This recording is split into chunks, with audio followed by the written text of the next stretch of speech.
Hello, my name is Kyle Jarris, and I'm the Education Director at the Academy of Model Aeronautics. I'm glad you found this quick project, and I know you're going to have a great time and learn a lot. Without further ado, enjoy this quick project.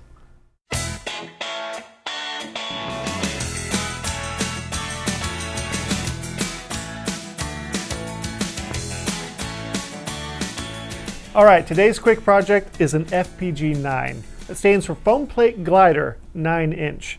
Now, you wouldn't typically think of a foam plate as something that you could easily fly. You could try and do it like a Frisbee.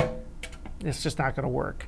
But we had a volunteer here at the Academy of Model Aeronautics by the name of Jack Reynolds, and he was thinking about the same thing at home and trying to determine how to make something that's cheap, easily accessible, and flies amazingly. And he came up with a winner. So we're going to start building this today. Now, there's a few things that you will need to produce these FPG-9s. Of course, you're going to need a foam plate.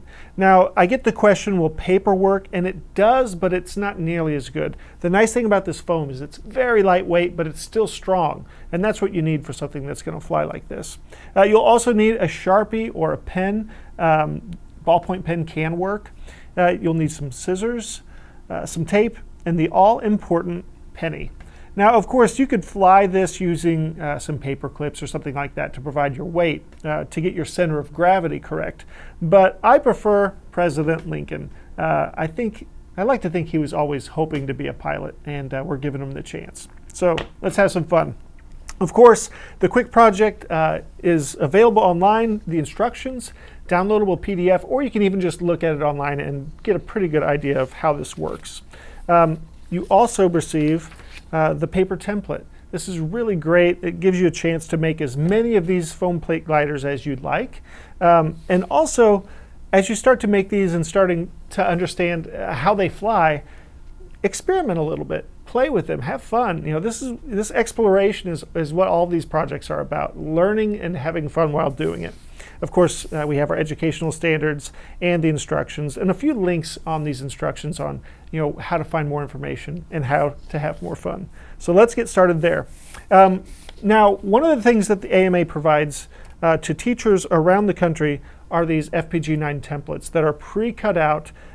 We've done different processes from die cutting to laser cutting for these, and they work wonderfully. But I'm going to assume that you probably don't have these lying about.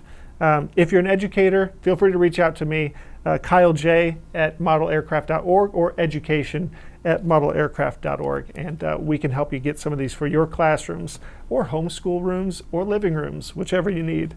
So we're going to start today with just the foam plate. So here we are. We've got our foam plate. Now, as part of this template series, you can take this, cut it out, leave these dotted lines together, and then this will be laid on top of the plate, and you'll outline it with a Sharpie. Now, in the interest of time, I'm going to take one of our templates that's already done, and I'm going to use it to outline what we've got going on right here. So let's hope you can see this outline as it happens. It used to be, when I got started in model aviation as a kid, I used to take, and I'm dating myself a bit here, but McDonald's used to sell all of their stuff in styrofoam containers. So if you got like a cheeseburger or a Big Mac or something, you had this styrofoam plate. And there were some great instructions available through my local club when I was a kid on how to build a plane out of those, because they were readily available, they were cheap, and they flew wonderfully. But once McDonald's stopped doing that, suddenly we had to figure out what to do on our own, right? And so necessity is the mother of all invention, and as such, we figured out foam plates can fly too. There we are. So I'm going to make that line and that line. Let's pull this off here. So we've got here and here. These are very important. These are going to become your control surfaces. Now let's just put a little dotted line here. We're actually going to cut this out too. And you see it kind of pops right apart on this guy for those that are actually getting one that's been laser cut. Okay, scissor time. Be safe. Have fun. So styrofoam wants to keep cutting sometimes. So you have to be kind of careful about how this is done. I like to start at the front end here. And I'm going to make that cut and make that cut. And right there. Put that to the side, you don't need it. And as I mentioned, as you build more of these, you can kind of stray from the template a little bit. You can make these with bigger wing sections, smaller.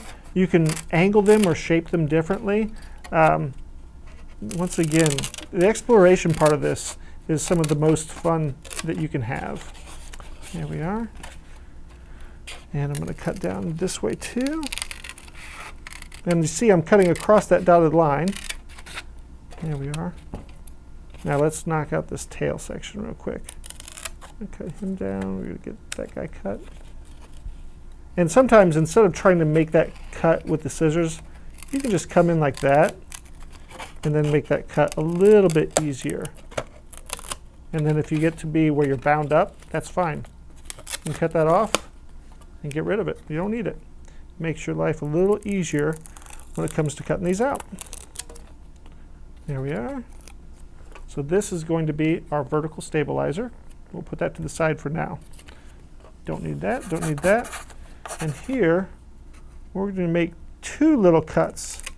Why two? Right next to each other. Well, that's going to open up this channel right here that is going to accept our vertical stabilizer. Now, one of the things we need to do before we go any further here is we will cut here and here. This is going to be our rudder. And this guy right here, I'm going to make two little cuts there, the same way we did here, which is going to allow us to put these together. Okay, now one thing I haven't done yet, we're going to cut our elevons out. Now, elevon is just a fancy word for how you are going to control the pitch and the roll for this aircraft. So I'm going to lay that down real quick, and I'm going to bend that up just so it's easier to do once it's all put together. Because once we have this vertical stabilizer in, it's a little bit trickier to make those changes. Okay, so here we are. This is where some of the magic starts to happen. These guys will insert right together like so. Now, it would probably fly okay like this, but if you threw it, well, once we get the penny in, of course. But once you throw this, of course, this is going to fall right off. And it can make for some spectacular crashes, but we are more excited about seeing things fly. So I'm going to pull out some tape. Now, I find it works well to fold that down and just put this piece of tape right there across the whole thing. And then fold it the other way and do the same thing on the opposite side. There and there. Now this way, it's locked in place. It's not going to go anywhere. Of course, if you'd like, you can do the same thing for the bottom. It depends in some ways on how much abuse these are going to be getting. If you want it to last longer and be a little bit more stable, of course, feel free to throw some tape along the bottom edge too. At this point, we need a pilot. And as I mentioned earlier, President Lincoln is a great pilot for this. He's the perfect weight, the perfect size. So we're going to strap in President Lincoln right there. We're going to need some tape for this, so have some ready. We're going to go ahead and close the cockpit here so he is safe and secure. And then I'm going to take this tape and go right across the front. And if you go over the edge like that, no worries. You can just fold it under. That's fine. The trick is we're just trying to make sure he's in there and nice and stable and secure. Now, of course, you could tape the penny down first if you'd like. It makes it a little bit more stable. But of course, we did mention we don't want to put too much weight on here. The center of gravity is very important for these aircraft. But at this point, you're ready to have fun. These things fly wonderfully. So you try it out, have fun, let us know how you do. Feel free to send us any questions you might have. Looking forward to seeing yours fly. Hey guys, I hope you had a great time with that quick project. We have a ton more content available, so be sure to check out the website, amaflightschool.org and modelaircraft.org, both of which have a plethora of resources. Until next time, we'll see y'all later. Keep flying.